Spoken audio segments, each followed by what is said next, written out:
Masya Allah. Boleh datang. InsyaAllah kita akan mulakan. A'udzubillahi minasyaitonirrajim. Bismillahirrahmanirrahim. Rabbi yassir wa la tu'as. Assalamualaikum warahmatullahi wabarakatuh. Subhanaka la ilma lana illa ma 'allamtana innaka antal alimul hakim. Wa la hawla wa la quwwata illa billahil aliyyil azim. Rabbi yassir wa la tu'assir wa tammim bil khair ya fattah wa bika nasta'in. Nahmaduhu wa nusalli wa nusallim ala rasulihil karim wa ala alihi wa ashabihil fatihina bihadiyihim ilal haqiqatil majada. Amma ba'du. A'udzu billahi minasyaitonir rajim. Bismillahirrahmanirrahim. Wal 'asri innal insana lafi khusr illa alladhina amanu wa 'amilus shalihat wa tawasaw bil haqq wa tawasaw bis sabr. Shadaqallahul azim. A'udzu billahi. Wa qala an-nabi sallallahu alaihi wasallam لا يؤمن أحدكم حتى يحب لأخيه ما يحب لنفسه. وقال النبي صلى الله عليه وسلم نضر الله امرأ سمع مقالتي فوعاها ثم أداها كما سمع رب مبلغ أو آمن سامع أو كما قال عليهم الصلاة والسلام. Jadi alhamdulillah, bersyukur kita kepada Allah Subhanahu wa taala telah sampai kita hari ke-9. Hanya tinggal sehari sahaja lagi yang mana offer rahmat yang diberi oleh Allah Subhanahu wa taala kepada kita. Bukan bermakna hari-hari yang lain tidak ada rahmat, tapi hari ini hari yang diberi offer rahmat yang sebanyak-banyaknya. Kita memohon kepada Allah, sebab dengan rahmat Allah Subhanahu wa taala sahaja kita akan dapat memasuki syurga Allah Subhanahu wa taala. Okey, berbalik kepada hadis kita semalam dalam muka surat 153. Kita membicarakan tentang ihsan dan telah kita jelaskan sedikit sebanyak tentang perkara ihsan. Ihsan dari segi bahasa seimbas lalu. Ihsan dari segi bahasa ialah melakukan sesuatu perbuatan dengan cara yang terbaik. Jadi bagaimana untuk melakukan perbuatan itu dengan cara terbaik? Sebab itulah Sayyidina Jibril alaihi salam telah bertanya baginda sallallahu alaihi wasallam, mal ihsan, apakah itu ihsan? Bermakna macam mana ya untuk kita melakukan sesuatu perkara dengan cara yang terbaik? Maka jawapan baginda sallallahu alaihi wasallam ialah baginda bersabda yang mafhumnya, an ta'budallah ka'annaka tara fa in lam takun tara fa innahu yarak. Beribadatlah kamu kepada Allah seolah-olah kamu melihatnya. Jika kamu tidak dapat merasai bahawa kamu melihatnya, sekurang-kurangnya kamu dapat memahami bahawa Allah itu menyedari bahawa Allah itu sentiasa melihat kamu. Kita tak nampak dia, tapi kita tahu bahawa Allah itu sentiasa melihat kita. Daripada dua perkataan situ, maknanya melihat Allah yang kita panggil dia musyahadah, merasai bahawa Allah itu sentiasa melihat kita, kita panggil dia muraqabah. Jadi dua perkara yang telah kita bincang sedikit sebanyak. Cuma kita sambung pada muka surat ke-53, 153, ka'annaka tara. Nabi menyebut perkataan ka'annaka tara dengan menggunakan tashbih, menggunakan perumpamaan. Tashbih di sini ialah perumpamaan. Dan saya banyak gunakan bahasa Arab ke dalam bahasa Melayu agar dibiasakan bahasa Arab ni di dalam bahasa Melayu. Kerana sememangnya di dunia ini kita tidak dapat melihat Allah. Allah Subhanahu wa taala berfirman. Jadi ka'anna ni seolah memang pun kat dunia ni kita tak akan dapat melihat Allah Subhanahu wa taala. Kita akan dapat melihat Allah Subhanahu wa taala di dalam syurga nanti. Di dalam syurga nanti kita akan dapat melihat Allah Subhanahu wa taala. Jadi di dalam syurga barulah kita akan dapat melihat Allah. Nabi gambarkan, Nabi sabdakan seperti kita melihat bulan. Maksud melihat bulan di sini bukanlah zat itu seperti bulan, tetapi mudahnya untuk melihat bulan. Macam mana kita di dunia ini, kita tidak perlu tersesak-sesak, kita tak perlu berebut-rebut untuk kita melihat bulan yang mengambang. Hanya dengan kita mendongakkan kepala ke langit sahaja, maka kita akan dapat melihatnya. Jadi setiap orang akan dapat melihat zat Allah di dalam syurga nanti. Cuma Mu'tazilah sahaja mengatakan bahawa kita tidak boleh melihat zat Allah di dunia dan juga di syurga. Jadi sebagaimana Allah Subhanahu Wa Taala firman, jadi at least benda ni sekurang-kurangnya kita merasai bahawa Allah itu sentiasa melihat kita. Itulah maknanya ihsan. Sebagaimana firman Allah Subhanahu Wa Taala, walamma jaa Musa limiqatina wa kallamahu rabbuhu qala rabbi arini anzur ilaik qala lan tarani walakin inzur ila al-jabali fa in istaqarra makanahu fasawfa tarani. Dan ketika Sayyidina Musa alaihissalam datang pada waktu yang telah kami tentukan, iaitu waktu yang telah kami tentukan ini, iaitu untuk memanggil Sayyidina Musa untuk nak mengambil kitab Taurat di Bukit Tur Sinar. Dan Allah SWT Tuhannya berkata dengannya, maka Nabi Musa merayu. Tapi Nabi Musa ni merayu juga. Merayu apa? Nak melihat Allah, supaya Allah perlihatkanlah kepadaku zatmu yang maha suci. Nabi Musa nak lihat Allah, supaya aku dapat melihatmu. Unzur ilaik, supaya aku dapat lihat kamu. Allah SWT firman, qala lan tara, sekali-kali tidak. Lan ni untuk nafi fal mustaqbal, maknanya akan datang pun tak ada siapa, kecuali baginda sallallahu alaihi wasallam sahaja melihat zat Allah di malam Mi'raj. Itu pun ada perbahasan di kalangan sahabat, berlaku perbahasan di kalangan sahabat dan berlaku perbahasan di kalangan ulama yang menterjihkan, iaitu ada yang mengatakan, ada yang bersependapat bahawa Nabi melihat Allah, ada yang berpendapat bahawa Nabi tidak melihat Allah. Masing-masing mempunyai dalil. Ini kita panggil dia ikhtilaf. Saya ingin menjelaskan pada perkataan ikhtilaf ini. Ikhtilaf dan khilaf. Biasanya perkataan khilaf kita gunakan, perkataan ikhtilaf kita gunakan untuk makna khilaf. Tapi sebenarnya dia ada beza sedikit perkataan khilaf. Kha, lam, alif, fa, khilaf.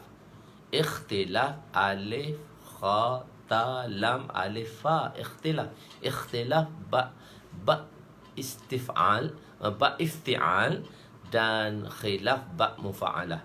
Khalafa yukhalifu mukhalafatan wa khilafa. Mukhalafah dan khilaf tu satu makna sahaja, semua dari segi huruf tu nampak beza. Sebenarnya itu adalah masdar pada perkataan mufa'alah. Khalafa yukhalifu mukhalafatan wa khilafa. Ikhtalafa yakhtalifu ikhtilafan. Kan? Dia ada sedikit perbezaan. Khilaf bermakna yes and no, ya atau tidak. Makna jika A betul, B salah. Jika B betul, A salah. Itu kita masukkan makna perkataan khilafiyah. Khilafiyah tu dia masdariyahkan, dia menjadi satu makna, satu kata nama. Masdariyah, dia telah menjadi satu masdar, satu kata nama. Ikhtilaf, khilaf, khilafiyah. Dia ya dan tambah ya dan ta, dia akan menjadikan masdariyah, dan itu menjadi satu kata nama lah. Dia tidak menjadi fi'il lagi, dia akan menjadi ism, satu kata nama di dalam bahasa Arab. Kan? Jadi begitu juga ikhtilaf, dia akan jadi ikhtilafiyah. Ikhtilaf tu masdar, ikhtilaf dan khilafi, dia akan jadi kata nama, dia akan jadi masdariyah. Okey. Khilaf ialah perkataan ya atau tidak, yes or no, ya atau tidak. Jika A betul, B salah. Okey, kedua ialah ikhtilaf. Ikhtilaf ialah maksudnya good or better. Good or better. Hak mana good, hak mana better. Ya, ataupun better or best. Dua-dua lah boleh. Maksudnya betul kedua-duanya. Betul kedua-duanya. Di dalam fiqh, di dalam apa ikhtilaf. Jadi ikhtilaf fil ulama rahmat, Ikhtilafnya di kalangan ulama itu, perselisihan pendapat di kalangan ulama itu merupakan satu rahmat. Jadi sebenarnya ikhtilaf tu good or better, ada yang good, ada yang better. Jadi siapa good, siapa better, masing-masing ada dalil, dalil. Jadi tak boleh menyalahkan satu sama lain lah. Jadi di dalam fiqh atau di dalam masalah taklid ni, maksudnya kita mengikuti sesuatu mazhab ni, dia ada yang mana good or better. Dua-dua betul, good or better. Tapi di dalam 4 mazhab ini ajalah yang diiktirafkan oleh ulama. Jangan sampai ada pada mazhab kelima. Begitu. Jadi good or better, kalau kita pilih Syafi'i, misal contohnya, tepat dan lebih tepat. Tepat dan lebih tepat. Jadi misal contohlah ikhtilaf, iaitu tentang sujud sahwi. Ikhtilaf tentang sujud sahwi. Bagi kita, Imam Syafi'i rahimahullah, kita mengambil hadis yang mengatakan sujud sahwi tadi sebelum salam. Kafiyat dia, maksudnya kita baca tahiyat, selepas tu kita sebelum salam kita sujud kali pertama, kita naik antara 2 sujud, kita sujud kedua dan kita bagi salam. Itu bagi pendapat kita apabila kita mengambil dalil hadis, iaitu Nabi sujud sebelum salam. Bagi pendapat Imam Abu Hanifah, beliau mengatakan bahawa sujud sahwi itu selepas salam. Kafiyat dia, cara dia macam mana? Dia baca tahiyat, dia akan bagi salam. Assalamualaikum. Habis tahiyat, dia akan bagi salam. Assalamualaikum. Ada salam dulu. Lepas tu, dia duduk dan dia sujud pertama. Bangun, bukan bangun, duduk di antara 2 sujud. Kedua, bangun dan dia membaca tahiyat kembali dan salam untuk sujud sahwi tadi. So masing-masing ada dalil lah. Imam Nabi kafiyat tu macam tu, dan Nabi ada riwayat mengatakan Nabi sujud sebelum salam, ada riwayat mengatakan Nabi sujud selepas salam. Itu ikhtilaf. Jadi masing-masing ada dalil. Jadi kita tidak boleh menyalahkan satu sama lain. Begitu. Jadi masalah ikhtilaf. Jadi sekarang masalahnya satu golongan yang menimbulkan kekeliruan dalam masyarakat ialah ikhtilaf itu dijadikan khilaf. Ikhtilaf itu dijadikan khilaf. Maksudnya apa? Hak aku betul, engkau salah. Yang kita je betul, yang kita je tak bid'ah, yang orang lain semua bid'ah. Jadi macam tu. Jadi semua masalah ikhtilafiyah dijadikan khilafiyah. Itu yang tak boleh, itu yang salah. Sedangkan satu masalah kritikal di dalam sembahyang, contoh qiraah khalfal imam, bacaan Fatihah di belakang imam. Bagi pendapat Imam Syafi'i wajib. Bagi pendapat Imam Abu Hanifah dan yang lain-lain mengatakan dia adalah haram. Perbezaan yang begitu ketara. Bagi kita kata wajib. Bagi Hanafi kata haram. So dia ada dalil lah. Masing-masing dia ada dalil lah. Jadi bagi yang mengatakan, jadi walaupun perkara tu wajib dan haram, tapi masih lagi berada di dalam ikhtilaf.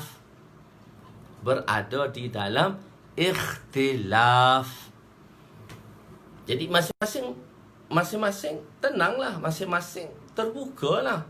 Masing-masing tidak menyalahkan orang lain lah. Engkau wajib ni, engkau tak baca haram, engkau baca haram ni, engkau tak baca tak sah ni. So masing-masing ada dalil. Walaupun ketara begitu sekali pun kata sah dan tak, kata wajib dan haram, tapi masih stay berada di dalam bab ikhtilafiyah. So masing-masing berlapang dada.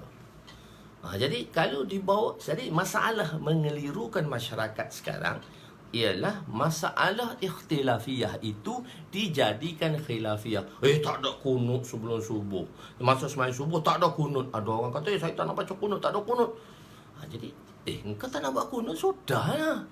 Engkau nak buat kunut. Yang buat kunut tu, jangan kata kepada orang tak buat kunut. Sudahlah. Yang buat kunut pula, yang tak buat kunut, sudahlah. Jadi masalahnya, tapi salafiyah ni dia jadi pelik. Dia jadi pelik sebab apa pelik? Masa kita belajar kat Pakistan, dalam mazhab Pakistan, dia adalah mazhab Hanafi. Dalam mazhab Hanafi tak ada kunut. Jadi orang-orang salafiyah di Pakistan, dia baca kunut sebab dia nak bersalahan dengan Hanafi. Kita datang di Malaysia, kita balik Malaysia, Syafi'i membaca kunut. Dan orang Salafi pula tak ada kunut. Jadi orang Salafi ni duduk mana pun dia bertentangan dengan orang.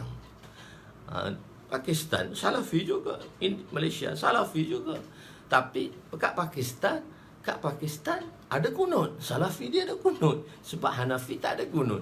Tapi di Malaysia Salafi tak ada kunut sebab Syafi'i ada kunut. Jadi keadaannya dia ni semata-mata untuk persalahan dengan orang.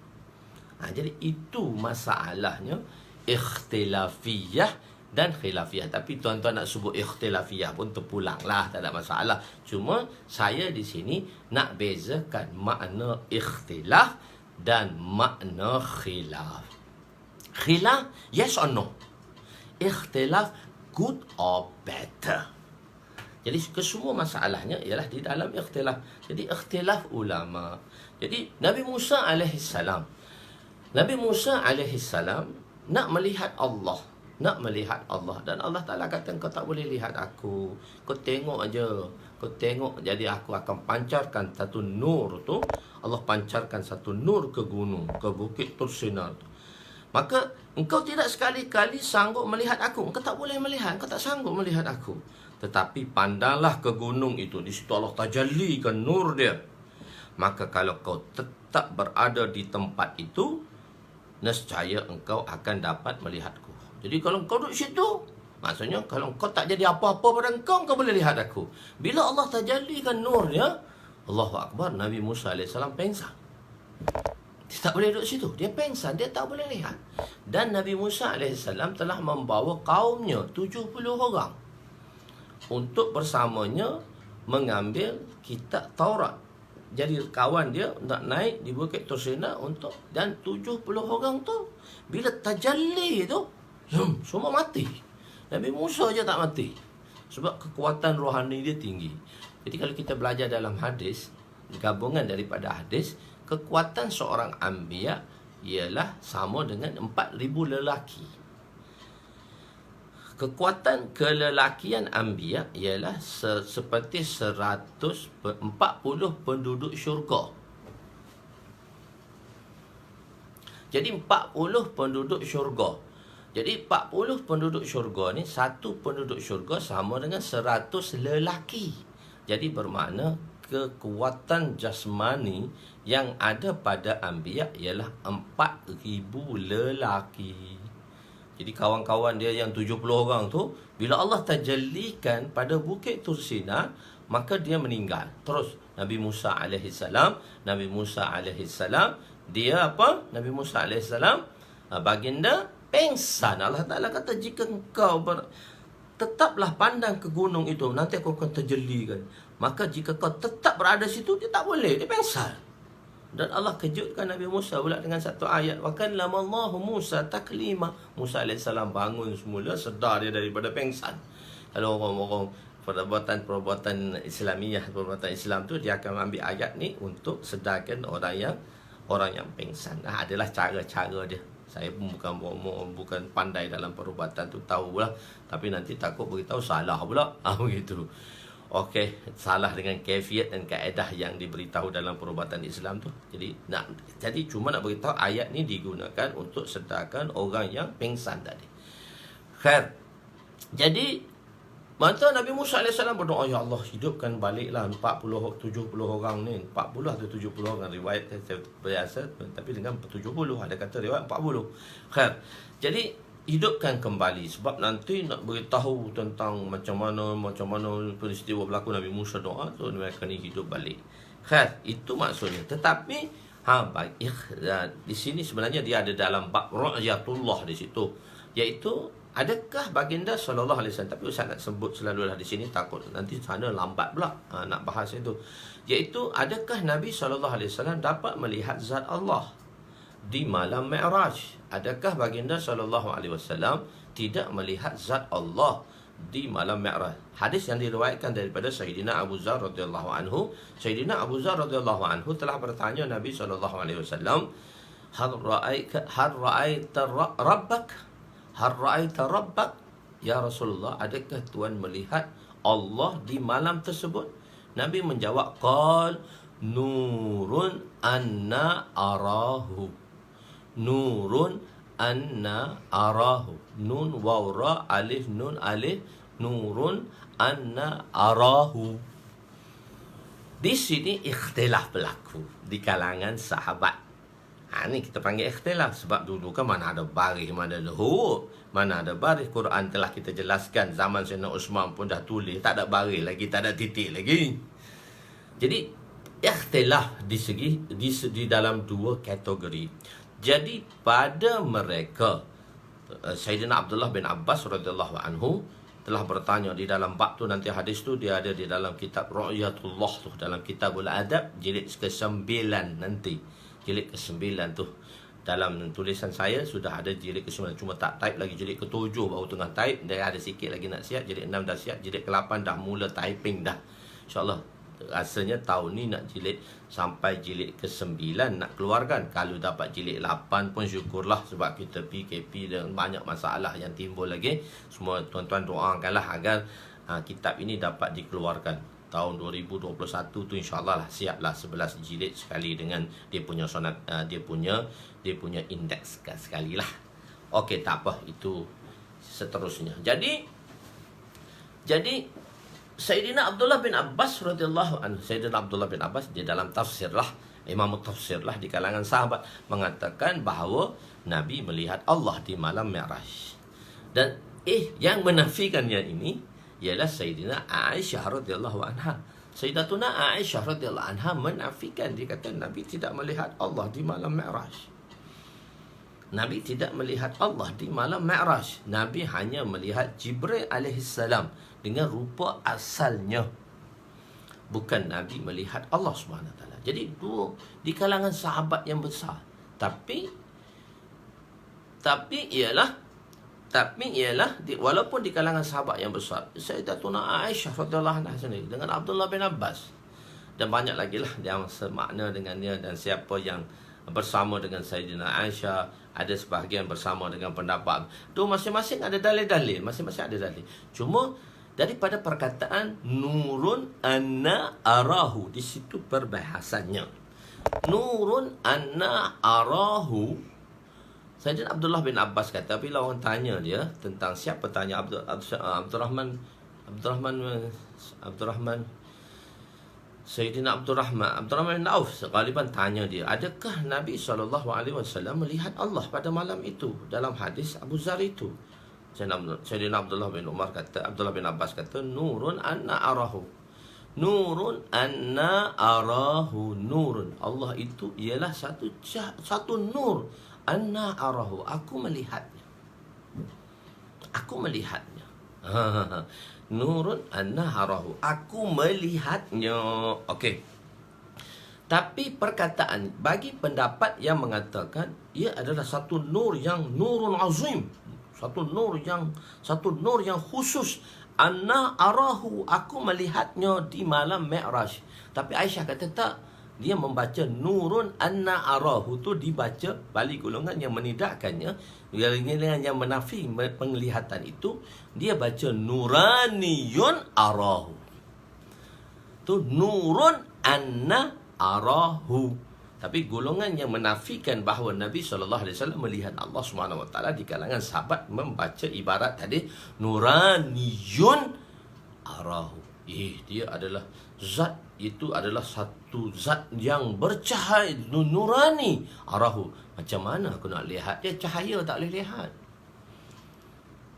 Satu cahaya tu. Tadi nurun anah, satu cahaya yang khusus. Cahaya yang khusus. Zat Allah itu zat wa nurun hijabuhu nur. Dalam satu hadis yang Nabi kata hijabuhu nur, hijab Allah itu nur. Khair, tengok mengapa kita tidak dapat melihat sesuatu. Kenapa kita tak boleh lihat sesuatu? Dia disebabkan dua perkara. Satu benda objek. Kenapa kita tak boleh lihat satu-satu objek? Sebab dia dua perkara. Sebab itu kita tidak boleh melihat satu objek. Satu, sebab benda tu gelap. Dalam gelap, boleh kita nampak objek? Kita tak nampak. Walaupun mata kita bercahaya. Walaupun kita tak buta, tapi kita duduk dalam gelap, maka mata kita tidak boleh melihat objek tadi. Dan satu lagi, kenapa kita tidak boleh melihat? Sebab objek tu terlalu bercahaya. Dia terlalu cahaya. Gelap pun tak nampak, cahaya pun tak nampak. Dia terlalu bercahaya. Matahari, sebab apa kita tidak boleh melihat dia? Matahari, kenapa kita tidak boleh melihat dia? Sebab dia satu objek yang bercahaya. Macam kita tak boleh lihat. Kita tengok tu, kita tak boleh lihat. Tengah-tengah panas tu, tak boleh lihat. Sebab apa? Dia bercahaya. Kita tengah bawa kereta. Orang pasang lampu high beam tu. Dia lampu jauh, lampu tinggi tu. Dia tengah tempah lampu rendah, dia pasang lampu tinggi. Zup, dia masuk silau tu, masuk mata kita. Kita gelap dah depan kita. Masuk cahaya sinaran tu, gelap mata kita, tak nampak apa. Dia panggil silau. Dia kena pakai spek silau ni. Dulu tak boleh bawa kereta malam. Lepas tu doktor kata, optometris kata, Ustaz banyak silau. Sebab tu Ustaz tak boleh bawa kereta malam. Saya pun pergi buatlah spek ni. Cantik harga dia pula. Dah lah yang jauh, yang dekat sekali tak nampak. Lepas tu dia pun kontak macam-macam lah. Dia kata, Ustaz, tapi mahal lah sikit. Dah double lah. Silau apa semua. Saya kata mahal lah. Dia pun buat. Alhamdulillah, clear. Boleh tengok malam, tak silau dah. Bawa kereta tak silau. Masa lampu mari apa semua dulu, orang tak pakai high beam. Orang pakai high beam pun tak boleh. Tak pakai high beam pun tak boleh. Silau. Jadi bila pakai spek, Alhamdulillah, pada harga pun 2,000. Gitu. Kan tak apa. Jadi maksud dia ialah benda yang percaya. Maknanya sebab tu benda gelap dalam, tuan tengok jam. Nampak tak jam? Tak nampak sebab dia ditutupi. Sebab tu orang yang berjilbab kita tak nampak dia sebab dia kena tutup. Kadang-kadang nampak dua mata je. Dia ditutupi. Nampak tak? Nampak. Sekarang kenapa tak nampak? Sebab dia gelap lah. Sebab dia ditutupi. Sekarang kita letak jam ni depan. Okey. Tuan-tuan tutup mata tuan-tuan. Nampak tak jam? Tak nampak. Sebab satu, kegelapan yang meliputi dia. Dia ditutupi. Satu lagi, mata kita ditutupi. Mata kita ditutupi. Kita tak nampak. Jadi dua konsep. Satu, mudahnya kita tak nampak tu sebab gelap. Satu, kita tak nampak sebab bercahaya. Dan Allah Subhanahu Wa Taala mengatakan dalam satu hadis, dia mengatakan hijabuhu nur. Hijab Allah itu cahaya. Tu dia kata pada Nabi Musa AS, kau tak boleh lihat aku. Kalau kau lihat saja nur aku terjalikan dan kau mampu duduk di situ. Maksudnya kau tak pengsan, kau tak buat apa-apa, tak berlaku apa pada diri kau dapat melihat zat itu. Jadi zat Allah ni nurun anna arahu, kata Abdullah bin Abbas. Dia satu nur yang khusus. Tu nuraniyun. Dia cahaya. Macam mana nak lihat? Begitu. Jadi di hari kiamat, okey, kita balik pada tu. Di hari kiamat, kita akan dapat melihat zat Allah. Zat yang nurun azim, zat yang bercahaya. Dan Allah mengatakan hijabuhu nur. Hijab dia adalah nur. Hijab bagi orang yang engkar, orang-orang kufar dan engkar, hijabnya zulumat, kegelapan. Hijab orang mukmin adalah nur. Dia beza. Dua-dua hijab mukmin nur, dan Allah mengatakan hijabuhu nur. Hijabnya ialah nur. Tengok. Kenapa? Jadi di hari kiamat nanti kita akan dapat, dalam syurga nanti kita akan dapat melihat Allah. Sebab apa? Allah akan tambahkan cahaya di dalam mata kita, yang mana kita dapat melihat zatnya yang khusus tadi. Zatnya yang khusus tadi kita dapat melihatnya. Tuan-tuan tengok, saya buang spek mata. Jauh saya tak boleh baca. Nombor apa tak tahu, tak boleh baca. Tapi bila pakai spek tambah cahaya, hak jauh tadi, hak tak boleh baca tu boleh baca. Jelas. Jadi Allah akan tambahkan nur dalam mata kita. Ulama mengatakan Allah tambahkan nur dalam mata kita, yang mana kita boleh melihat zatnya, yang azim di dalam syurga. Tetapi keistimewaan ini diberi kepada Nabi, yang mana Nabi melihatnya di malam Mi'raj. Itu pendapat Abdullah bin Abbas radhiyallahu anhu. Tetapi Sayyidatuna Aisyah mengatakan tak, nuraniyun, bukan nurun anna. Nuraniyun, satu nurani, satu cahaya. Arahu, macam mana Nabi kata aku boleh lihat ya.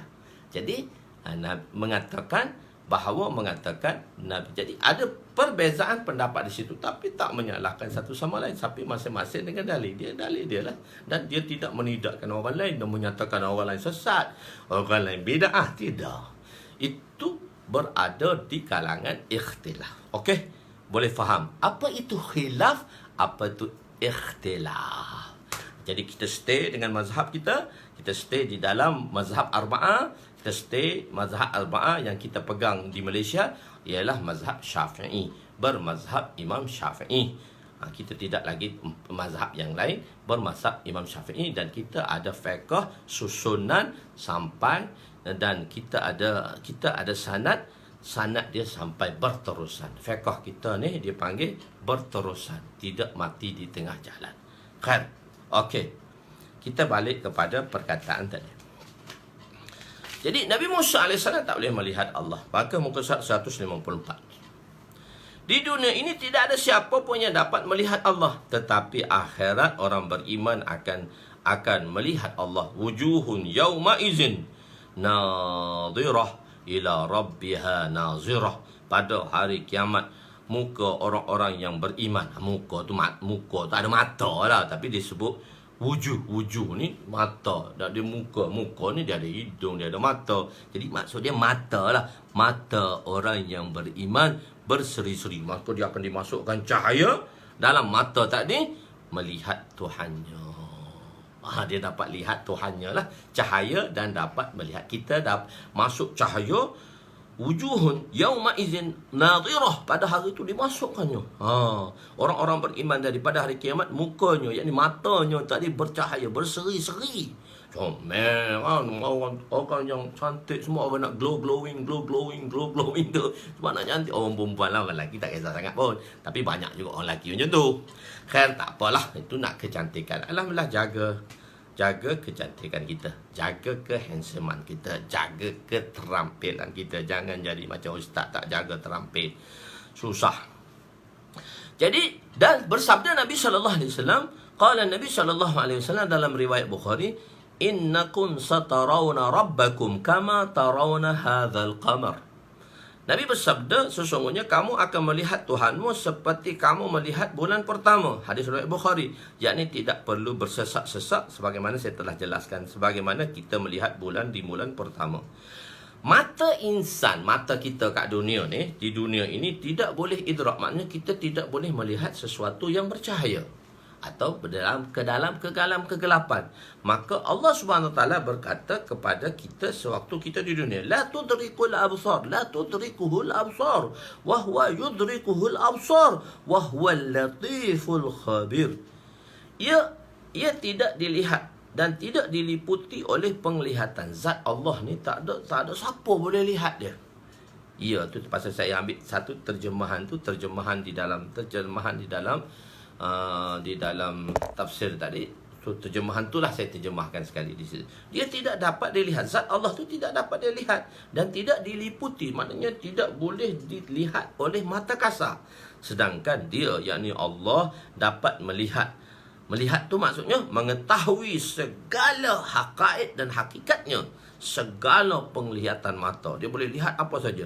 Dan dialah yang maha halus melayani hamba-hambanya dengan belas kasihan. Latif, zat yang maha lemah lembut. Latif ni, Allah Ta'ala ni melayan hambanya yang banyak kerana. Kan kita layan anak kita sayang tu, macam dia buat kerana. Tapi ada kita marah, tak, kita sayang. Apatah lagi anak tu masih kanak-kanak atau masih baby. Oh, dia buat apa pun, dia kencing atas kita pun kita tak pukul dia kencing atas kita, dia berak atas kita tak pukul pun. Baru tukar lampin, dah kencing, baru tukar lampin dah berak pula. Tapi tak pun kita tak pun marah pada dia. Si ibu tadilah, ayah tu memang tidur pun duduk sebelah tu, tak ada siapa nak bangun tengah malam. Mak lah, ibu lah yang bangun mengasihi, mendodoi anaknya. Tak marah pun, dia layan tu dengan latif, dengan lemah lembut, kasih sayang. Banyak kerenah pun sayang juga Allah Ta'ala ni kepada kita. Banyak dosa, minta ampun, maaf. Banyak dosa, minta ampun, maaf. Satu ketika dalam riwayat Israeliat ni, tapi hadis wala Bani Israel wala haraj, tak apa cerita tentang kisah Bani Israel ni jika dia tidak bertentangan dengan syariat. Kan, satu ketika Nabi Isa AS dia duduk tepi laut. Dia lihat satu binatang laut keluar daripada laut. Binatang itu mengenakkan pandangan mata. Jadi ada benda kita lihat kan, kita rasa seronok aja. Bila kita tengok pada benda-benda baby kan, baby benda-benda kecil tu kita akan. Tapi ada juga orang yang tak suka. Adik saya memang dia tak suka kucing yang tak ada bulu tu bagi kat dia. Lari naik atas meja. Dia tak suka. Tapi bila dia dah cantik, dah ada bulu, dah comel, orang suka benda-benda comel ni. Benda-benda kecil, benda-benda baby ni orang suka. Jadi dia kata satu binatang yang naik tadi menyejukkan pandangan mata, menyeronokkan pandangan mata. Tapi binatang tu naik, dia pergi ke ada lumpur kan, yang laut yang ada lumpur. Yang lumpur yang tak ada ombak tu dia banyak lumpur. Dia lumpurkan badan dia dengan lumpur. Jadi berlumpurlah dia. Maka dia pun masuk air, dia masuk balik dalam air. Maka lepas masuk dalam air, maka dia bersih balik. Dia naik, dia lumpurkan badan dia dengan lumpur. Berlumpur dia turun, lepas tu bersih balik. Jadi Nabi Isa AS tanya, ya Allah, apa muamalah yang engkau nak ceritakan di sini? Allah Ta'ala kata, akan datang satu umat yang mana aku mencintainya. Umat itu ialah umat Ahmad SAW. Aku sangat suka pada umat ni. Tapi umat ni buat dosa. Dia melumpurkan diri dia dengan dosa. Allah Ta'ala kata, ya ibadi tukhti'una bil laili wan nahar. Hambaku, engkau buat dosa siang malam dengan aku. Tukhti'una bil laili wan nahar. Engkau buat dosa siang malam dengan aku. Ana aghfiru dhunubakum jami'a. Tapi aku tak apa, aku ampun dosa kamu dengan syarat fastaghfiruni. Engkau minta ampun dengan aku. Jadi dia buat dosa, dia minta ampun, aku maafkan. Dia buat dosa, maka dia melumpuri dirinya dengan noda dan dosa, dengan lumpur, noda dan dosa. Maka dia memohon keampunan, aku maaf. Dia buat dosa, aku maaf. Tapi sampai bila? Sampai bila kemaafan itu nak diberikan? Allah Ta'ala kata apa yang mafhum dia? Manusia, umat itu letih dengan dosa-dosa mereka. Umat itu letih dengan kejahatan dosa-dosa mereka. Tapi aku tidak letih dengan keampunanku. Allah Subhanahu wa taala Maha Ghafur, Maha Rahim. Al-Latif, melayani hambanya dengan lemah lembut. Al-Khabir, yang maha mendalam pengetahuannya. Jika seorang itu dapat melihat Allah, maka dia akan dapat beribadat dengan sebaik-baiknya. Sekurang-kurang dia rasa melihat sini, dia rasa Allah tu lihat dia. Tetapi keadaan ini tidak boleh terhasil. Keadaan ini boleh terhasil dengan mujahadah. Seperti seorang ketua melihat orang bawahannya melakukan pekerjaan, maka segala pekerjaan itu akan menjadi pekerjaan yang terbaik. Jadi, jika kedua-dua sekali dalam amalan kita dengan Allah Ta'ala, kita tak boleh lihat lah. Tapi kita kena rasa bahawa Allah tu sentiasa melihat kita. Tetapi jika dalam setiap perbuatan kita ada dua perkara ni. Musyahadah dan muraqabah. Kita ada musyahadah dan muraqabah, the best. Tapi kurang-kurangnya kita berada di makam muraqabah. Perkara ini yang dirasai dalam muraqabah tidak menyamai dengan apa yang dirasai di dalam musyahadah maupun mukasyafah. Mukasyafah dan musyahadah sama je. Alam ya'lam bi anna Allah yara. Tidakkah ia melihat, tidakkah ia mengetahui bahawa sesungguhnya Allah itu melihat segala amal perbuatannya dan membalas. Tidak, engkau tak tahu? Tak ada kau orang tu, dia tak tahu ke bahawa Allah tu lihat dia? Allah lihat dia, Allah lihat dia. Apa saja perbuatan kita. Wallah, Allah Ta'ala tu kata la yaf'alu amma la yaf'alu amma la yaf'alu la yas'alu amma yaf'alu hum yus'aluna. La yaf'alu amma la yas'alu amma yaf'alu. Kau jangan tanya apa aku buat. Hum yus'aluna. Ingat, semua kamu akan disoal oleh aku. Jadi Allah Ta'ala mengetahui. Jadi sekarang itu makna dia ihsan. So kita baru mana. Jadi definisi ihsan tu besar lah, banyak lah. Kadang-kadang ihsan tadi buat baik. Bila kita boleh terjemah pada buat baik. Ihsan tadi kita, maksudnya kata kita merasai. Jadi so dia ada situation-situationnya yang kita akan terjemah. Ada bermakna ihsan tu buat baik. Kita kena buat baik. Ada makna ihsan tu kita merasai. So dia tengok bergantung kepada sentence-sentence ayat yang datang. Okey, tak apa. Itu dalam segi bahasanya. Jadi, dari segi bahasanya kita telah ketahui. Dan dari segi maknanya kita telah ketahui. Jadi sekarang, macam mana kita nak wujudkan ihsan itu di dalam amalan-amalan ibadat khususnya. Dalam sembahyang kita. Macam mana kita nak rasa ihsan? Contohnya dalam solat kita. Solat dengan tawajuh kita. Sembahyang betul-betul memberi tawajuh. Kita betul-betul memberi tawajuh. Mana khusyuk? Khusyuk. Apa makna khusyuk? Imam Malbari rahmatullah alaih telah menafsirkan di dalam tafsir dalam Fathul Mu'in, memberi makna khusyuk. Apa makna khusyuk? Kita kadang-kadang khusyuk ni salah makna. Kita kejam mata, semaya tu kejam mata. Khusyuk kita bismillahirrahmanirrahim. Lepas tu kita menangis. Jadi khusyuk salah makna khusyuk tu. Alla yakhdura غير ما هو فيه وإن تعلق بالآخرة. ألا يخضر ما غير ما هو فيه وإن تعلق بالآخرة. ألا يخضر ما غير ما هو فيه وإن تعلق بالآخرة. Jadi Allama Malbari rahmatullah alaih dalam Fathul Mu'in memberitahu apa makna khusyuk. Tidak menghadirkan ghairu ma huwa fih. Tidak menghadirkan selain daripada apa yang dilakukan. Wa in ta'allaqa alla yakhdura alla yakhdura ma ghairu ma huwa fih. Alla yakhdura ma ghairu ma huwa fih. Tidak menghadirkan selain daripada apa yang dilakukan kepada ketika itu. Fihi, dalam amalan tersebut, apa yang kita lakukan, kita tidak menghadirkan selain daripada perkara itu. Wa in ta'allaqa bil akhirah, walaupun perkara yang dihadirkan itu tentang akhirat pun dia tidak dikira khusyuk. Misalnya, okeylah kita tengah sembahyang. Orang kata nak hadirkan khusyuk ni, kita hadirkan syurga. Tak, kalau ayat syurga, kita boleh hadirkan syurga. Ni kalau kita ayat neraka, takkan kita hadir neraka. Jadi kita tidak membawa perkara, walaupun kita bawa perkara akhirat, dia tidak dikira khusyuk. Jadi kadang-kadang orang salah faham makna khusyuk. Orang salah faham makna khusyuk. Tidak menghadirkan sesuatu yang mana ma ghairuhu ma huwa fi. Ghairu ma huwa fi. Ghairu ma huwa fi. Tidak menghadirkan selain daripada apa yang dilakukan pada saat itu.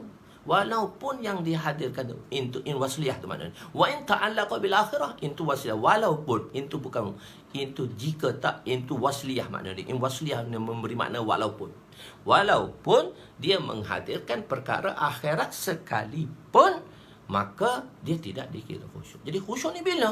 Bila kita menghadirkan apa yang kita baca. Apa yang kita baca, apa yang kita lakukan pada masa itu, kita hadirkannya. Sekurang-kurangnya, kita hadirkan bala bacaan Fatihah yang kita baca, doa iftitah, inni wajjahtu wajhiya lillazi fataras samawati wal arhani ila akhirih. Lepas tu baca A'udzubillah minasyaitanirrajim, bismillahirrahmanirrahim. Baca Fatihah pula, alhamdulillahirabbil alamin. So kita penumpuan kita pada bacaan yang kita baca. Kalau kita boleh terjemah pula lah, kalau kita faham terjemah pula, takkanlah Fatihah tu kita tak boleh faham makna dia pula. Kurang-kurang kita kena tahu makna Fatihah. Dah 40 tahun, 50 tahun semayang, Fatihah pun tak tahu makna. Dahsyat lah tu. Dahsyat sangat lah tu. Tapi tak apalah, takut baru-baru balik. Baru-baru balik tu okey lah. Maksudnya baru nak rajin sembahyang. Mungkin lah. Tapi takkanlah kita sembahyang kita tak tahu makna Fatihah. So kurang-kurang ayat-ayat lazim yang kita baca tu, kurang-kurang kita tahu lah makna terjemah tu. Kita tak tafsir pun makna terjemah tadi. Kita baca. Kita baca dan kita gambarkan apa yang kita baca tu. Kalau kita tak faham pun tak apa, tapi kita bila kita tutur, apa yang kita tutur tu pemikiran kita pada yang dituturkan tadi. Ghairu ma huwa fi. Bukan selain daripada apa yang kita lakukan. So apa yang kita tutur, Bismillahirrahmanirrahim, Alhamdulillah. So tumpuan kita pada apa yang kita baca tadi. Itu makna dia khusyuk. Itu makna dia khusyuk. Jadi khusyuk ini untuk kita zahir, itu dia ada sangkut paut dengan makna ihsan tadi tu. Dia ada sangkut paut dengan makna ihsan. So ihsan tu kita nak hadirkan. So khusyuk tadi kita nak hadirkan. Begitu. Tengok Jadi apa yang kita baca, benda-benda yang kita baca. Kalau kita tahu Fatihah, kalau kita tengok tafsir pula, kalau tahu tafsir pula, Masya Allah, Alhamdulillahirabbil alamin. Bila kita kata Alhamdulillahirabbil alamin, Allah kata hamidani abdi. Dalam riwayat Bukhari pun ada, Muslim pun ada. Hamba-Ku, Allah Ta'ala bangga, hamba-Ku tu sedang puji aku tu. Ar-Rahmanir-Rahim, kita kata. Maka Allah jawab, asna alayya abdi, hamba-Ku sedang membesarkan aku tu. Majjad Malik Yaumiddin. Bila kita baca Malik Yaumiddin, majjadani abdi, Allah kata hamba aku sedang membesar-besarkan aku. Hamba aku sedang memuja aku. Yang Malik Yaumiddin, hamba aku sedang membesarkan aku. Iyyaka na'budu wa iyyaka nasta'in. Hazali wali abdi ma ta'al. Separuh untuk hamba aku dan separuh untuk apa yang hamba daku soal dengan aku. Separuh untuk aku. Iyyaka na'budu, pada Allah tu kita bernyembah. Wa iyyaka nasta'in, hanya sepadanya kita meminta pertolongan. Ihdinas sirat, tunjukilah kami jalan lurus. Jalan lurus tu bukan milik kita lagi, milik Allah Subhanahu wa taala. Sampai waladhdallin, ihdinas sirat sampai waladhdallin kita baca, maka Allah kata haza li abdi wa li abdi, haza li abdi wa li abdi wali abdi masa'al. Kesemuanya itu untuk hamba-Ku terhadap apa yang dia telah minta daripadaku. Jadi kita memberi tumpuan tu. Jadi kita kena ada tamrin, kita kena ada latihan, kita ada mash. Jadi satu buat Ustaz Abu Sangkan dulu. Masya Allah, dia kata dia buat satu buat kitab macam mana nak mencapai sembahyang khusyuk. Dia buat kursus 2 hari 2 malam. Saya ingat lagi di tempat Telekom kat jalan mana tahu. Ramailah masa tu. Masa tu saya terlibat dalam motivasi dan sebagainya. Saya pergi bayar 200. Bayar 200 nak belajar sembahyang khusyuk. Ustaz, mari juga nak belajar sembahyang khusyuk. Kena belajar. Walaupun saya dah belajar dah, walaupun saya dah ustaz dah, saya kena belajar. Macam mana cara dia, kita yang baik kita ambil daripada dia. Saya bayar 200. Pergi nak belajar macam mana nak sembahyang khusyuk. Bayar, ada orang kata, Allah, nak bayar khusyuk pun kena bayar. Kena bayar. Ilmu dia nak ajar dah kita. Dan kita nak hasilkan benda yang baik. Kita nak dapat benda yang baik, kita kena belajar. 2 hari pergi tu, 2 hari kursus tu. Cuma tak bermalam je, balik pagi sampai petang. Esok pergi pagi sampai petang. Dia macam mana ajar sembahyang khusyuk tak dia. Nak hasilkan sembahyang khusyuk. Dia kata kat Malaysia ni 200 orang saja pesertanya bapak. Saya makan sekali dengan dia. Ustaz Abu kan dia namakan dia dengan Ustaz Abu Sangkan. Di Malaysia dulu ada satu dipanggil solat center di Shah Alam. So, sekarang dia tak bergerak dah dalam bab ni, tak bergerak dah, tak ada orang berminat. Benda sekali dua, benda baru, orang datang lepas tu orang tak berminat. Sebab benda tu tak boleh konsisten. Jadi kalau dia kata kalau saya buat di Indonesia Bapak Ustaz 10,000 tetamu yang hadir, kita bukan buat di dalam masjid saja, kita buat di Padang sebab 10,000 yang hadir. Maksudnya lahirkan macam tu. Kita satu-satu benda ni kita kena pelajari. Tak apa kita habis duit pun tak apa, kita belajar. Dekat dunia kita boleh beli baju macam-macam harga dia. Kita pun nak banding dengan orang lain. Kita tunjuk kita hebat ni, baju aku ni berapa. Kau tahu tak berapa ni? Tahu lah baju kau mahal. Tapi takkan untuk agama kita berkira pula. Kita berkira-kira pula nak beli apa-apa untuk agama. Agama kita nak percuma. Mana boleh. Kita kena bagi spend masa, harta, apa semua untuk kita dapat satu benda yang bagus. Jangan kita berkira dengan dunia ni kita tak berkira, tak kira dengan akhirat. Jangan berkira dengan ustaz-ustaz kat luar tu. Tuan-tuan pun jangan berkira dengan ustaz-ustaz kat luar. Jangan tengok ni ustaz ni begini. Jangan berkira. Kita boleh bagi, tak boleh bagi tak apa, tak boleh bagi diam, boleh bagi alhamdulillah. Jangan berkira. Jangan berkira sebab ilmu ni kita jangan berkira sebab Allah nak bagi, nak curahkan pada kita. Tenaga dia, masa dia, waktu dia nak curahkan pada kita. Alhamdulillah lah. Tak payahlah dia minta berapa, tak payah. Jadi begitu. Khair. Jadi bagaimana kita nak contohnya dalam solat. Jadi kita solat dengan tawajuh, kita memberi perhatian. So, boleh faham dah? Saya dah beritahu tadi. Apabila kita takbir Allahu Akbar, maka dia tadi, orang tadi tu, kita akan baca doa iftitah, inni wajjahtu wajhiya lillazi. Masa dia, kita lah, saya guna perkataan dia. Dia ni saya gunakan untuk benda umum. Saya guna benda gaib. Kadang-kadang kalau dia tu, kalau kita tu, kita guna untuk hazir. Jadi tak apa, kadang-kadang dia di segi bahasa je ada benda tu. Jadi dia tu orang yang tadi lah, yang nak hasilkan tadi. Ataupun kita lah di sini, dia tu kita lah. Semasa kita membaca doa tadi, seolah-olah kita memperdengarkan, ya Allah dengar ni, Allah lihat ni. Kepada Allah, maka dengan cara ini kelazatan solat itu akan dirasai bila kita baca. Selepas itu apabila kita baca ta'awuz, a'udzu billahi minasyaitonir rajim, kita baca bismillahirrahmanirrahim. So kita baca Fatihah tadi, katalah alhamdulillahirabbil alamin. Allah kata hamidani abdi arrahmanirrahim, asna alayya abdi maliki yaumiddin, majjadani abdi iyyaka na'budu wa iyyaka nasta'in. Allah jawab, hadza li wa li abdi ma sa'al, ihdinas siratal mustaqim siratal ladzina an'amta 'alaihim ghairil maghdubi 'alaihim waladdallin. Allah jawab, hadza li abdi wa li abdi ma sa'al. Jadi penting. Jadi kita gambarkan perkara bila kita baca siratal ladzina an'amta 'alaihim ghairil maghdubi 'alaihim, kita gambarkan, penting kita gambarkan ialah bagaimana untuk mengikuti jalan yang mana Allah memberi nikmat ke atasnya. Siratal ladzina an'amta 'alaihim minan nabiyyin was-siddiqin wasyuhada'i was-salihin. Ini 4 jalan. Jalan minan nabiyyin, jalan-jalan nabi, jalan-jalan siddiqin, jalan-jalan syuhada, jalan-jalan salihin. Ini 4 jalan yang mana an'amta 'alaihim, Allah memberi nikmat ke atasnya. Dan mengikuti zat yang memberi nikmat kepada kita, seolah-olah kita sedang berbicara dan bermunajat dengan Allah. Kadang-kadang dia dan kita itu dari segi bahasa je lah. Jadi Nabi kata dia, kadang-kadang saya, kadang-kadang Nabi kata wallazi nafsi biyadi. Kadang-kadang Nabi kata wallazi nafsi Muhammadin. Dia tak kata biyadi lah, dia kata Muhammadin. Wallazi nafsi Muhammadin. Dan kadang-kadang Nabi kata wallazi nafsi biyadi. Dia segi konsep bahasa dan konteks-konteks bahasa dalam bahasa Arab tu. Kan tak apa. Jadi seolah-olah kita sedang berbicara dan bermunajat dengan Allah. Sekarang barulah kita dapat merasai betapa nikmatnya, lazatnya. Jadi bila kita dah rasa macam tu, nikmat, barulah Nabi kata apa? An Anas radhiyallahu anhu qala Rasul sallallahu alaihi wasallam, ju'ila qurratu aini fi salat, wa huwa fi ba'd al-hadis rawahu an-Nasa'i fi babi hubbun nisa.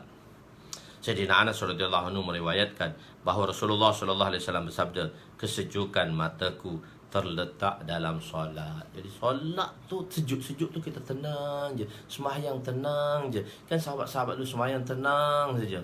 Salah masalah, nak selesai masalah 2 rakaat. Nak selesai masalah 2 rakaat. Nak selesai masalah 2 rakaat. So sembahyang kita tadi boleh menzahirkan perkara itu. Allahu Akbar. Jadi Sayyidina Anas. Jadi masalah sekarang tawajuh kita tak wujud. Jadi kita nak latih benda ni. Jadi kita latih ni takkanlah dalam sembahyang fardu.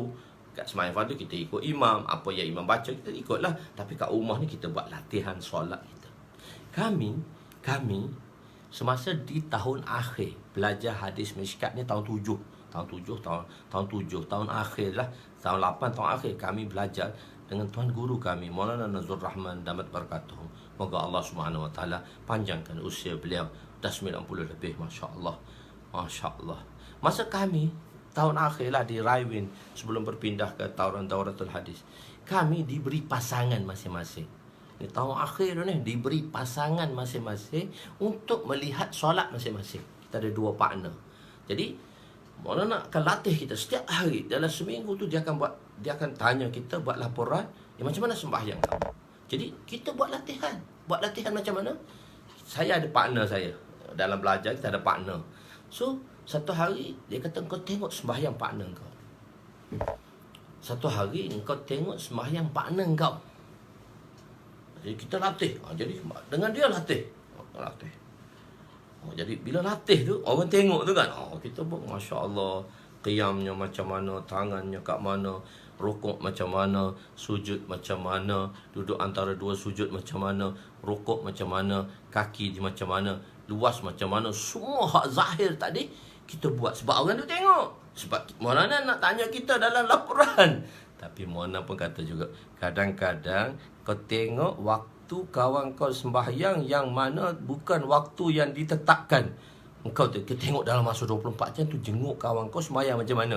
Masa kau lihat, masa duduk tengok, duduk latih satu sama lain tu, dia sembahyang betul. Sembahyang Masya-Allah, rukuknya macam mana, tangannya dia macam mana, kafiatnya macam mana, dia macam mana, rukun fi'li dia macam mana. Tapi masa kelang kabut tu kau tengok juga kawan kau. Tengok kau bezakan sembahyang dia macam mana dengan sembahyang dia macam mana. Yang ada dilihat tadi, yang ada murakabah tadi, ataupun yang ada musyahadah tadi. Kau tengok macam tu. Bila tengok macam tu, Allahu Akbar. Macam mana? Kita tengok keadaan macam tu. Jadi kita bagi laporan. Kita tu tahun akhir tu masih tengok lagi sembahyang masing-masing. Masing-masing lagi tengok satu waktu yang mana orang tu kawan kita tak perasan macam mana dia sembahyang. Itu pun kita kena tengok. Itu pun Maulana beritahu awal-awal. Takkan kita 24 jam kita duduk jaga reti dan sembahyang je, kadang-kadang tak teringat pun. Kawan kita tengok, lepas tu kita bincang, ni kau tadi aku tengok kau. Tapi kita understanding lah. Kita dah understanding dah masing-masing. Kita tak kutuk dia, cuma kita beritahu. Tapi macam mana kita nak hasilkan islah tadi, pengislahan tu berlaku macam mana.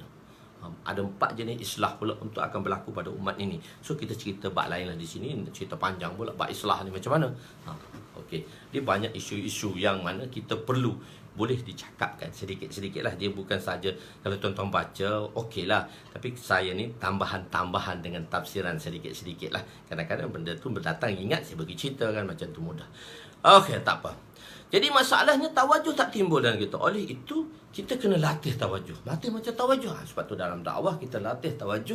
Berzikir 300 pagi, 300 petang. Tasbih keempat 100 pagi, 100 petang. Subhanallah walhamdulillah wala ilaha illallah wallahu akbar wala haula wala quwwata illa billahil aliyyil azim. 100 pagi, 100 petang. Dan berselawat kepada Nabi 100 pagi, 100 petang. Dan beristighfar kepada Nabi 100 pagi, 100 petang. Sebab tu dalam dakwah bila kita keluar jemaah, dia ada bagi latihan zikir tadi. Sebab apa latihan zikir tadi? Sebab nak timbul tawajuh. Bila kita berzikir kan, kita mesti berzikir dengan tawajuh. Kita ada wudu, mengambil kiblat. Zikir kadang-kadang kita pakai tasbih, kita tengah jalan, orang duduk tengah ceramah pun kita pakai tasbih, subhanallah, subhanallah. Boleh, okey. Tapi kita nak tawajuh dalam zikir kita. Kafiat zikir kita tu macam mana tawajuh? Kita ambil wudu, kita menghadap kiblat, kita beri tawajuh subhanallah walhamdulillah wala ilaha illallah wallahu akbar. Subhanallah, mari dalam hati, maha suci Allah terjemahannya. Alhamdulillah, segala puji bagi Allah. Segala puji bagi Allah. La ilaha illallah, tiada yang layak disembah melainkan Allah. Tiada yang layak disembah melainkan Allah. Allahu Akbar, Allah Maha Besar. La haula, kalau nak sambung lagi lah, la haula, tidak ada daya untuk melakukan kebaikan. La haula wala quwwata, tidak ada upaya untuk menolak segala kejahatan illa billah, kecuali dengan izin Allah SWT. Jadi kita baca subhanallah. Bila kita kata subhanallah, kita mari terjemahan Maha Suci Allah. Subhanallah, Maha Suci Allah. Alhamdulillah, segala puji bagi Allah. La ilaha illallah, tiada layak ini semua melainkan Allah. Allahu Akbar, Allah Maha Besar. Subhanallah, walhamdulillah, wa la ilaha illallah, wallahu akbar. Subhanallah, walhamdulillah, wa la ilaha illallah. Subhanallah, alhamdulillah. Ambil cakap subhanallah, alhamdulillah. Subhanallah. Ini latih, kita latih. So take time di antara 20 hingga 25 minit je. 300 tu tak banyak pun. Jadi kita take time, kita kena spend the time untuk kita menghasilkan tawajuh. Untuk kita menghasilkan tawajuh, atas dasar apa tawajuh? Sebab kita nak bawa dalam sembahyang kita, kita menjadi khusyuk dan tawajuh. Allahu Akbar. Cantik, ulama terang satu-satu pada kita. Macam mana untuk kita menghasilkan perkara ini? Satu-satu diterangkan pada kita.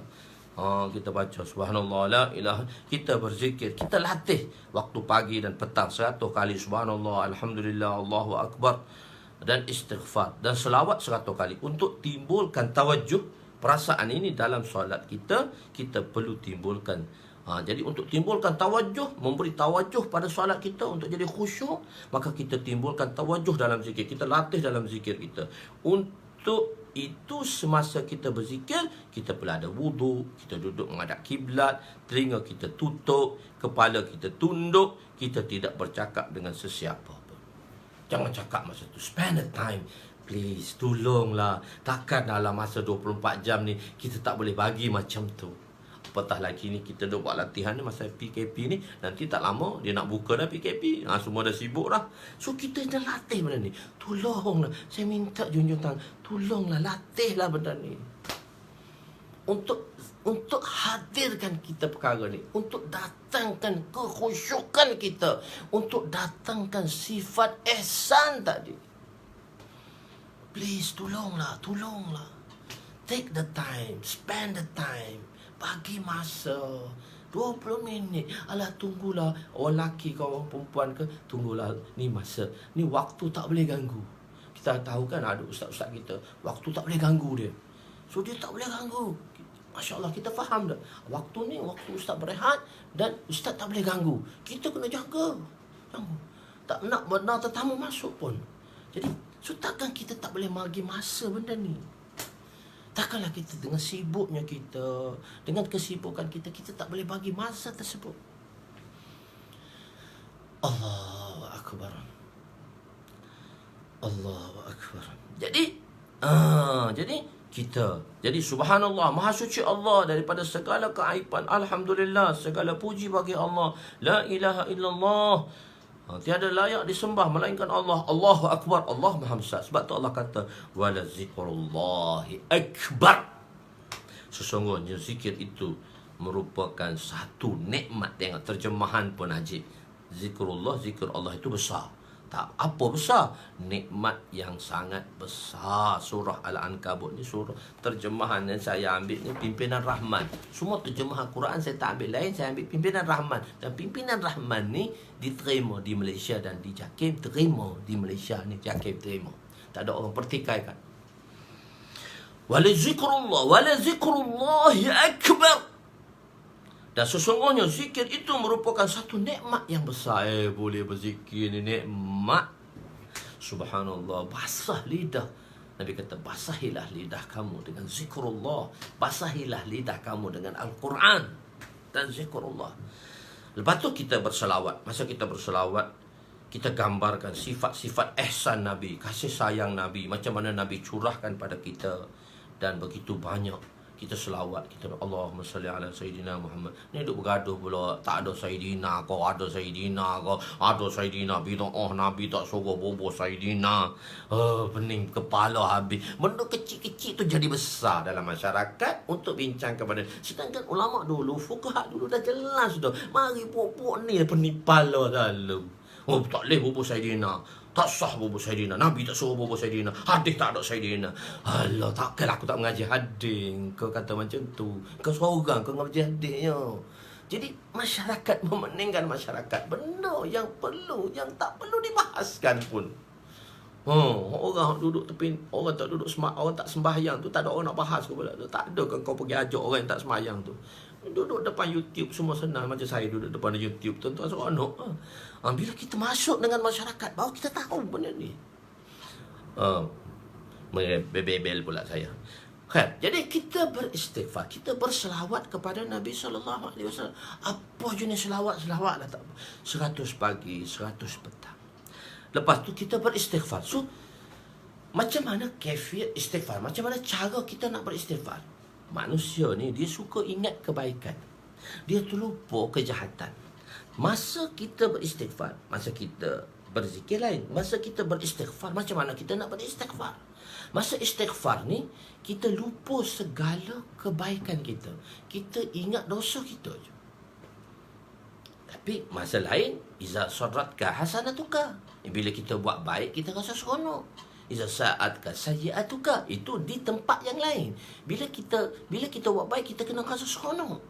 Bila kita buat jahat, kita rasa sedih. Jadi masa kita istighfar tu, macam mana kaifiat kita? Kita manusia ni dia ingat kebaikan, dia lupa kejahatan. Dia terlupa tahun ni. Ingat tak kita puasa berapa hari dah? 9 hari. Ingat kan? Hari ke-9 ni Ustaz. Dah 8 hari dah kita puasa. Ingat kan? Baik kita buat kan? Ingat. Tapi ingat tak berapa kali kita mengumpat? Minta maaf, kita tak ingat. Kita tak ingat berapa kali kita mengumpat, berapa kali kita maki orang, kita kenci orang, kita tak ingat. Berapa kali kita keluar perkataan yang tak elok, kita tak ingat. Kita ni baik ingat, tapi dosa tak ingat. Jadi masa istighfar ni lah waktu kita ingat dosa. Manusia dia ada 100,000 dosa. Ataupun 1,000 dosa lah. 100,000 banyak sangat. 1,000 dosa. 99 dosa ataupun 999 dosa kalau 100,000. Kalau 1,999 dosa. Dosa tu Allah maaf semua dah. Saja dosa Allah tak maafkan lagi. Saja dosa Allah tak maafkan lagi. Sudah cukup dosa itu untuk menghumbankan kita ke dalam neraka. Tapi Allah Maha Ghafur. Tapi nak beritahu tentang dosa ni, cukup dah. Cukup saja. Kesalahan kecil dah cukup dah. Jika Allah tak ampun, tapi Allah tu Maha Pengampun, kita kena harap macam tu. Jadi kita kena istighfar macam tu. Jadi kemudian kita beristighfar dan kita bertaubat kepada Allah. Kaifiat istighfar, kebiasaan insan akan mengingati kebaikan yang dibuat. Kalau keluar dakwah 40 hari, puasa disempurnakan, tetapi biasanya kita lupa dosa-dosa yang kita lakukan. Berapa banyak puasa yang ditinggalkan, sebanyak mana kita mengumpat, sebanyak mana perintah yang dilanggar dan semua itu tidak diingati. Oleh itu semasa beristighfar, kita lupakan kebaikan yang kita buat dan kita ingat dosa yang kita buat. Kerana apa? Setiap dosa boleh membawa, ni muka surat 156 peringkat pertama tu. Kenapa? Kerana setiap dosa, kita lupakan kebaikan yang kita buat dan kita ingat dosa yang kita buat. Kerana apa? Setiap dosa boleh membawa seorang itu ke neraka. Kita gambarkanlah, kalaulah aku ada 1,000 dosa dan 999 dosa itu Allah telah ampunkan dan tinggal hanya 1 dosa lagi, maka sudah cukup bagi 1 dosa itu untuk Allah masukkan kita ke dalam neraka. Maka kita gambarkan begini, kita lupa kebaikan kita dan kita gambarkan dosa-dosa kita sewaktu kita beristighfar kepada Allah. Astaghfirullahalazim. Astaghfirullahalazim. Ya Allah, aku memohon keampunan daripadamu yang maha agung. Astaghfirullahalazim. Dan macam mana doa Sayyidina Abu Bakar, inni zalamtu nafsi zulman katsira, bahawa kita akan datang dalam diri kita, ya Allah, sesungguhnya aku telah menzalimi diriku dengan kezaliman yang besar. Hakikatan kita rasakan perkara ini, hakikatnya kita rasa dalam hati kita. Sekarang hanya ada zikir lisan subhanallah subhanallah saja, tidak ada zikir qalbi, dalam solat kita pun tidak ada lagi tawajuh dan khusyuk. Jangan kita beri perhatian kepada apa-apa yang berlaku sewaktu kita tunaikan zikir. Maksud tunaikan zikir, jangan kita bicara apa-apa. Perhatikan kita hanya kepada Allah, perhatian kita hanya kepada Allah. Barulah tawajuh ini akan wujud dalam perbuatan kita, dan kita lakukan zikir ini dengan kecintaan. Untuk betulkan zikir adalah satu keperluan. Ni satu keperluan kita, bukan makan ni. Zikir ni keperluan kita. Di hari kiamat nanti, dekat kiamat nanti, bila Ya'juj wa Ma'juj mari, bila Dajjal mari, kita tak makan dah. Kita makan zikir je. Orang beriman kenyang dengan zikir je. Kalau kita tak latih macam ni, susah. Allahu Akbar. Maka kita perlu islahkan diri kita. Jika kita tertinggal waktu kita berzikir, kita tertinggal. Sebab apa kita tertinggal zikir tadi? Masa makan. Maka kita masa makan, jangan kita makan, kita guna untuk berzikir. Kita latih diri kita tu. Masa ni, masa makan aku tak boleh makan sebab aku tak berzikir tadi. Kita latih diri kita. Tapi dia perlu ada orang yang guide lah. Dia perlu ada orang yang guide, guru-guru yang mursyid. Okey. Ya ayyuhalladzina amanu zkurullaha zikran katsira wasabbihuhu bukratan wa asila. Wahai orang yang beriman, untuk bersyukur kepada Allah, ingatlah serta sebutlah nama Allah, dan ingatlah serta sebutan ingat dan ingatan serta sebutan yang sebanyak-banyaknya. Bertasbihlah kamu kepadanya pada waktu pagi dan petang. Surah Al-Ahzab ayat 41 dan 42. Jadi hasil daripada usaha di atas, kesan tawajuh, perhatian kita, kesan tawajuh tadi, kita akan dapati di mana-mana sahaja. Baru kita gimana pun, kita dah ada dah perasaan ni. Tawajuh macam ni. Tidak, kita duduk tempat mana, tempat leka, kita terleka. Jadi kita dah ada kesan dah. Kita dah ada environment, kita ada dah kekuatan jasman, kekuatan rohani dah. Sehingga waktu belajar maupun waktu makan, yakni dalam setiap masa, bila orang dah ada macam ni, peringkat terakhir, peringkat yang mana dia dah tawajuh, Allah kata apa? Alladzina yazkurunallaha qiyaman wa qu'udan wa ala junubihim wa yatafakkaruna fi khalqis samawati wal ard rabbana ma khalaqta hadza batila subhanaka faqina azabannar. Iaitu wahai orang-orang yang menyebut dan mengingati Allah semasa mereka berdiri dan duduk, dan semasa mereka berbaring sambil mengiring, dan mereka pula memikirkan tentang kejadian langit dan bumi. Allah yang hidupkan kita, Allah jadikan langit, Allah jadikan 7 langit, sambil berkata, wahai Tuhanku, Rabbana subhanaka Rabbana ma khalaqta hadza batila. Wahai Tuhan kami, tidaklah engkau menjadikan benda-benda ini sia-sia. Afahasibta anna khalaqna abasa? Hai manusia, adakah aku cipta kamu ni tak ada apa? Maha suci engkau, maka peliharalah diri kami daripada azab neraka. Kita minta perlindungan daripada azab neraka daripada Allah. Semasa begitu juga dalam kita berdakwah, keadaan ini, kaifiat ni keadaan ini, kita perlu wujud. Apabila wujudnya kaifiat ini, barulah amalan kita sempurna. Tapi jangan tuan-tuan fikir, tak boleh nak buat macam ni, tak boleh buat lah. Tak, kita buat slow, latih. Take time. Guru kami, ustaz kepada guru kami, Maulana, ustaz pada guru kami, iaitu Maulana Abdul Qadir Raipuri rahmatullah alaih.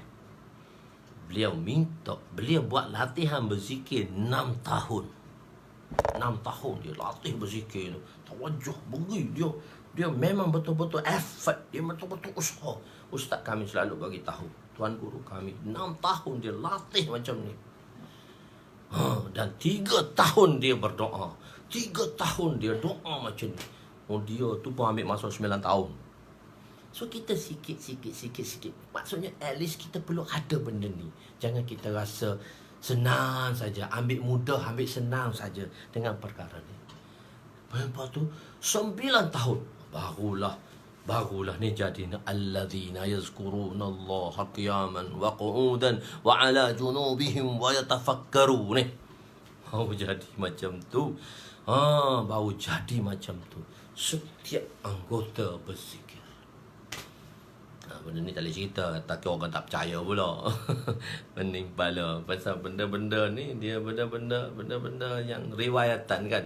Kalau nak cerita kepada orang awam, orang tak percaya. Tak apa, saya malah cerita. Tuan nak cerita satu benda tapi takut tuan-tuan tak percaya. Tuan-tuan kata, tak boleh ikut depan. Ustaz Sunat tu bagus ni, cerita pelik-pelik pula. Boleh terima, tak pelik. Benda-benda yang pelik, tak apa, saya tak nak cerita banyak. Banyak benda yang kita belajar. Kita tinggal di madrasah, kita tengok ustaz-ustaz tidur kita tengok asal-asal kita. Allah Akbar, sejuk, tenang hati. Tengok dia sejuk, tenang hati. Setiap anggota Allah kata berzikir. Duduk pun berzikir, berdiri pun berzikir. Semua dalam keadaan mulut berzikir, telinga berzikir, lidah berzikir, mata berzikir. Anggota-anggota berzikir, setiap sendi berzikir. Allahu Akbar. Maka kita akan sempurna. Barulah amalan kita akan sempurna. Segala apa yang dilakukan kita akan rasa ahsanu amala. Tak, saya tak nak cerita lagi. Baru 10 jam baru tuan-tuan dengan saya. Saya tak akan cerita lagi. Kalau orang yang bersama saya 10 jam lah. Dah 8, hari ke-8 dah.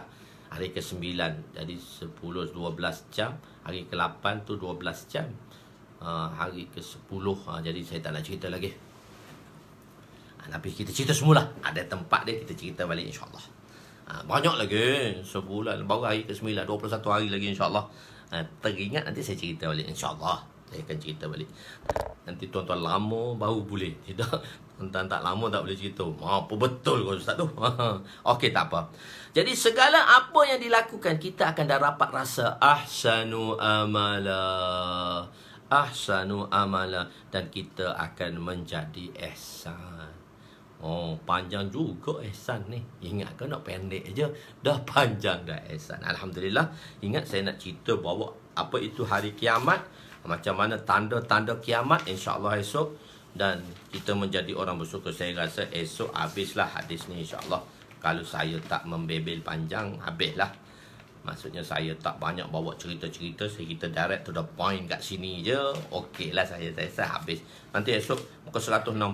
Harta-harta Nabi. Kita akan cerita juga. Tempat mana harta Nabi, Masya Allah. Bukan Nabi miskin saja. Allahu Akbar. Jadi insyaAllah kita akan jumpa lagi keesokan hari. Yang baik itu daripada Allah, yang kurang itu daripada kelemahan saya insyaAllah. Kita pun PKP kita pun dah longgar. Kita tak tahu lagi insyaAllah. Tapi selepas hari raya nanti insyaAllah. Tapi saya akan elan lah dalam seminggu lagi ke. Siapa yang akan mengikuti daurah saya, mungkin kita akan buat malam selepas hari raya ke.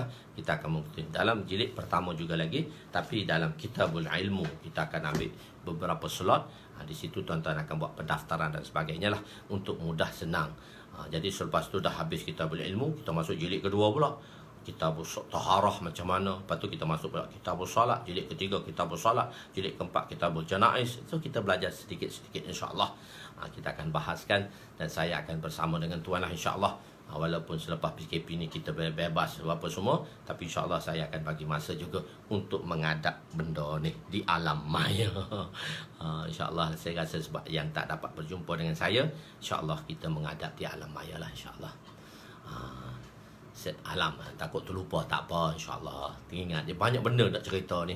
Dalam 6,000 hadis ni banyak benda sebab 600 jam nak cerita sini. Tuan-tuan baru 10 jam. Ada lagi 590 jam. So banyak lagi nak ceritanya. Tu pun tak ada apa pun di situ. Jadi yang baik itu daripada Allah, yang kurang itu daripada kelemahan saya. Bismillahirrahmanirrahim. Ya awalal awwalin wa ya akhiral akhirin wa ya zal quwwatil matin wa ya rahimal masakin wa ya arhamar rahimin. Salamna anfusana wa in lam taghfir lana wa tarhamna lanakunanna minal khashirin. Allahumma ighfir lana dhunubana wa wasi' lana khalaqana wa tajib lana kasabana wa kanni'na bima razaqtana wa la tuzhib talabana ila syai'in sarraftahu anna. Ya Allah, ya Tuhan kami, ampunilah dosa-dosa kami, dosa kedua ibu bapa kami, mertua kami, abang kami, kakak kami, adik kami, jiran tetangga kami, sahabat andai kami, waria-waria kami, datuk nenek kami, asatizah kami, ya Allah. guru-guru kami ya Allah, talamizah kami, pelajar-pelajar kami, khususnya yang pelajar-pelajar yang sedang menghadapi, yang berada di dalam program ini ya Allah. Ampunilah kami semua, kami hamba-hamba-Mu, dan ampunilah dosa anak-anak isteri kami ya Allah. Kami hamba-Mu yang penuh dengan dosa dan noda ya Allah. Kami betul-betul menyesali perbuatan kami. Kami berjanji tidak akan melakukannya lagi, dan kami bercita-cita untuk tidak melakukannya lagi ya Allah. Tolonglah kami ya Allah, bantulah kami ya Allah. Ya Allah, hindarilah penyakit COVID-19 ini, hindarilah ya Allah, nyahkanlahnya ya Allah, nyahkannya ya Allah. Ya Allah, bukan 290 jam, ada 590 jam lagi ya Allah. Ya Allah, nyahkanlah ya Allah, nyahkanlah ya Allah, nyahkanlah ya Allah. Tolonglah ya Allah. Ya Allah, hindarilah kami, negatifkanlah kami. Yang positif itu negatifkanlah, yang sakit sembuhlah ya Allah, yang berhajat tunaikanlah segala hajat ya Allah. Ada di kalangan mereka yang mana memohon supaya kami berdoa ke atasnya, untuknya, untuk menyempurnakan segala hajat dan keperluannya ya Allah. Maka ya Allah, tunaikanlah hajat dan keperluannya ya Allah, tunaikanlah hajat dan keperluannya ya Allah. Kepada mereka-mereka yang menangis, pada ibu bapa yang merintih tentang anak-anak ya Allah, tentang akhlak anak-anak kami ya Allah. Jadilah anak-anak kami anak-anak yang soleh ya Allah. Jadilah anak-anak kami anak yang soleh ya Allah. Penyejuk mata kami ya Allah, penyejuk mata kami ya Allah. Tolonglah ya Allah, tolonglah kami ya Allah, bantulah kami ya Allah, kasihanilah kami ya Allah.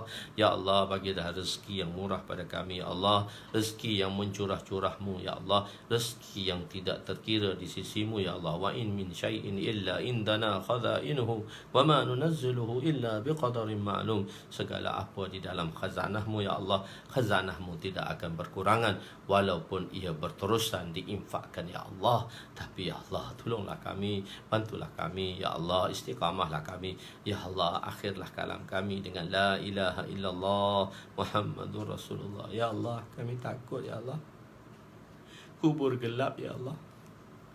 Ya Allah, kami takut ya Allah, kubur gelap ya Allah. Ya Allah, kami takut, cahayakanlah kubur kami ya Allah. Bila kami menghadap Engkau nanti ya Allah, cahayalah kubur kami ya Allah. Kubur gelap ya Allah, kami takut ya Allah. Akhirat gelap ya Allah. Selamatlah kami daripada fitnah kubur, selamatlah kami daripada fitnah akhirat. Tolonglah kami ya Allah, bantulah kami ya Allah. Rabbana atina fid dunya hasanah wa fil akhirati hasanah wa qina azabannar. Wa sallallahu ala sayyidina Muhammadin wa ala alihi wa sahbihi ajmain. Walhamdulillahi rabbil alamin. Taqabbalallahu minna wa minkum.